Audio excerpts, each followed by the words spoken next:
everyone, and welcome to today's episode. We're going to be talking about Hearts on the Fly by Toni Shiloh. So this one, it's a contemporary romance. It fits within the Christian fiction category, and it's a standalone story. So why did I want to read it? Well, I've loved reading Toni's books over the years, and I've got a number of book recommendations at my blog. And I've also recorded an episode on the nature of love, which is actually episode 1. So my first ever episode here for the Fangirling with Narelle show. So I was very nervous when I started, and I was used to working with co-hosts, and doing it all on my own was very different. So if you're interested in finding out about the nature of love, you can go back and check out episode 1 at your favorite podcasting app, or at YouTube. You can look up the playlists. So let's talk about the book. Hearts on the Fly by Toni Shiloh. It's a sports romance, it's a hockey romance, and it's set in Washington, D.C. So there's a number of romance tropes in this one. So we have an NHL hockey player who's our hero. It's a friends to more romance, and we have a twist on the forbidden love trope. And the twist is that our leading lady's sister used to date the hero. So there's a lot that happens with that. We also have second chances. We have a life-changing health diagnosis that happens during the book for the hero. And we have a lot of family drama. Lots of family drama in this one. So I'm going to share the first line with you from the book, which is this one. 2 minutes left in the game and we're down by 1. So this is from chapter 1, and we're in Jabari's point of view. He's our hero, the hockey player. And it's a very tight game. We're close to the end. We're not quite sure who's going to win. And I'm a bit clueless about hockey, but I am a big fan of Toni Shiloh's books. So I wouldn't necessarily pick up a hockey romance to read unless I knew the author and was really interested in it. So it's not particularly my favorite, but I really enjoyed this book. And what I like about sports romances when I read them, and it doesn't matter what the sport is that you get that team camaraderie and the friendships that happen behind the scenes, and that sneak peek into what life is like for a professional sports person. And we get to see all of that in this story, which I really enjoyed. So let's introduce you to Jabari. So he's 33 years old. He's an NHL hockey player, and he's had a long career behind him, and he's at the top of his game. He plays for the Washington Warriors, and his nickname is Crank. And you may have guessed the reason he's called Crank is not because he's a cranky pants, but because he cranks out the goals and does very well and is very successful as a hockey player. So at the start of the story, he's intentionally single. And he's sick of having the jersey chasing women who just want to date a hockey star chasing after him. So he's kind of distanced himself from all of that. He lives alone in DC in his penthouse, and he lives and breathes hockey. Hockey is his life. It is all consuming, and pretty much everything he's doing with the training and all the other commitments with the team pretty much take up all of his time. So I'm going to introduce you to Val. So she's 27 years old. She's a project manager, and she works for the family business. So she's the middle sister in the family. Her father and older sister and younger sister are all sports agents, and that's basically the world that she's in. So she also knows professional sports people, and she has friends who are professional hockey players who play with Jabari, which I'll get to in a minute. So at the start of the story, Val is sharing a condo with her younger sister. She's single, and she's not particularly happy about being single. Her older sister is married with a baby, and she'd love to be in that situation, but she just hasn't met the right guy. And the dates she's gone on in the past just haven't worked out for a whole bunch of reasons. And she's also dealing with a complicated family with a bit of drama that's going on. There's a few significant family things that happen during the story as well. And it's all the more intense in terms of her family because she is working with her sisters and her father, and they also go to church together. So they're quite enmeshed in each other's lives, which makes everything quite complicated as well. So I'm just going to backtrack to Jabari and talk about the early chapters. He early in the book, this is before the meet cute with Val. He suffers from a traumatic brain injury during one of the games, and he has a concussion, which means that he's out of the game for a few weeks because of the concussion protocols. But there's also, during that time, another health issue arises, and he's diagnosed with something that's quite shocking and has quite a big effect on his life and will be impacting his hockey career. So I'm going to fast forward to the meet cute. And this is actually, it's adorable. It's a blind date. And their mutual hockey playing friends from the team that Jabari plays for have set up Val and Jabari on a blind date. And it's awkward and it's quite disastrous at the start and very tense. And the reason is that 10 years ago, Jabari dated Val's older sister.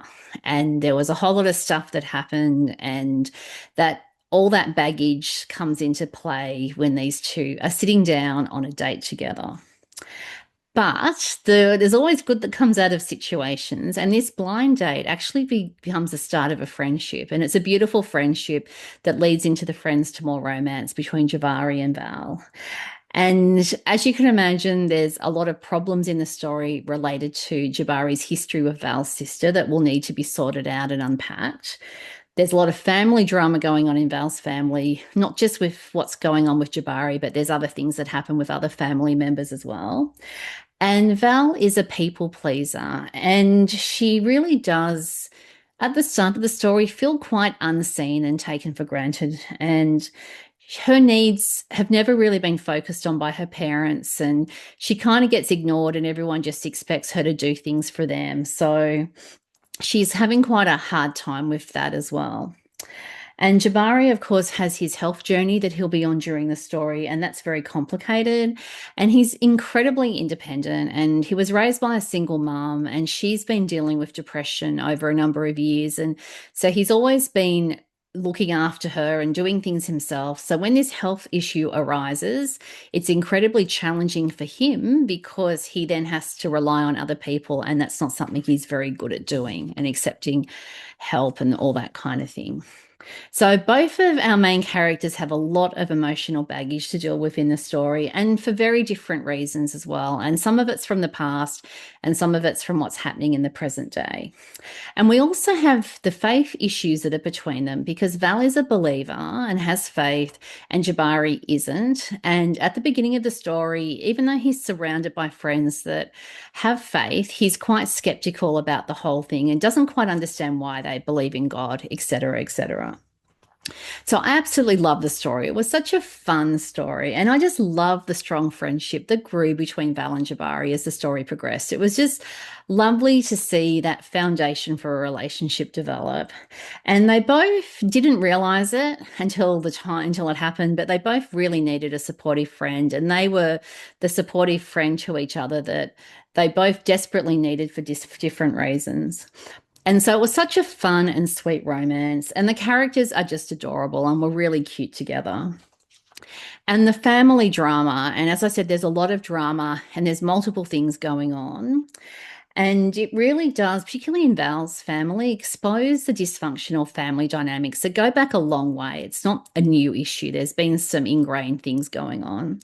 And we see the toxic dynamics that she's been dealing with as well that are very difficult for her, particularly because she's a people pleaser and wants to keep the peace. And there was a moment in the story where I was just cheering for Val. She really did stand up for herself and prioritize her needs because she spoke the truth. And she didn't intend to say what she said. It kind of was an accident and slipped out. But I'm like, go you, girl. It's about time you actually said what needed to be said and actually stood up for yourself and stopped letting other people treat you like a doormat. So that was a highlight in the story for me, was to actually see Val's journey and how she starts to have healthier boundaries with people in her life that would take advantage of her if they could. And so she's really been in the story, Val's learning the difference between peacekeeping and peacemaking, because they're not the same thing. And it was really hard for her, and she was on quite a hard emotional journey in terms of having healthier boundaries, because particularly when you're dealing with family, there's those long ingrained patterns. And if the other person is getting what they want and getting all their needs met, they're not going to be particularly happy about you wanting to change the rules and say, hey, I can't keep doing all these things for you all the time, et cetera, et cetera. So it all got very complicated. And Jabari, with his health issues, they really are a catalyst for him to take stock of his life, to really think about the future and what his life will eventually look like after his hockey career is over, and how soon is that going to happen, and what does he really want to do with his life, and to really think about all those big picture things about the future as well. So, my favorite book quote in the story, I've actually got two. So, I'll give you the first one. So, one is about Val and the other's about Javari. So, the first one's connected to Val, and this is the quote. Truth doesn't always bring peace, but it does show you what's right. So, this is a side character who says this to Val, and it really explores what true peacemaking is. And it's different to keeping the peace. And true peace is knowing that even though we've stuffed up and made mistakes, that Jesus will forgive us. And that's where true peace comes from. And Val, as I have alluded to, she's just exhausted from running after everybody else and living up to their expectations of how she behaves and meeting all their demands. And that's at the expense of her own health and well-being and happiness as well. So this is my second quote, and this is Javari who actually says this. I don't understand how you can trust in God when so much bad happens. And that's really a great question that Jabari is asking about how can people believe in God and trust God when something catastrophic is going on in their lives. And he really was on a faith journey in the story, and I really enjoyed seeing that on the page as well. So, this one I would describe as having strong and relevant faith elements that are very organic to the story and come from what's going on with the characters and their faith journeys. And we see redemption and forgiveness themes that are explored in the story, and also trust issues. And we look at the importance of trust and honesty, and why it's important to trust the right people, and how when you trust the wrong people and you believe the lies and buy into the smear campaign they're running against someone else, that can really lead you into a lot of trouble and cause a lot of problems. And one of the faith themes that was explored is looking at the difference between extending grace and being judgmental and hypocritical, and why being judgmental and hypocritical causes so many problems, not just for yourself, but for other people. So, in terms of the impact on me, there were lots of smiles because this was a really fun romance and there were so many sweet moments in the story. But at the same time, there were some hard things going on and some really poignant moments because the characters were forced to make some really hard and difficult decisions. And there were some difficult situations they were confronted with. And there was a whole lot going on in terms of things that were happening that weren't their choice, and they then had to get their head around the way the world is working, which is different to what they anticipated.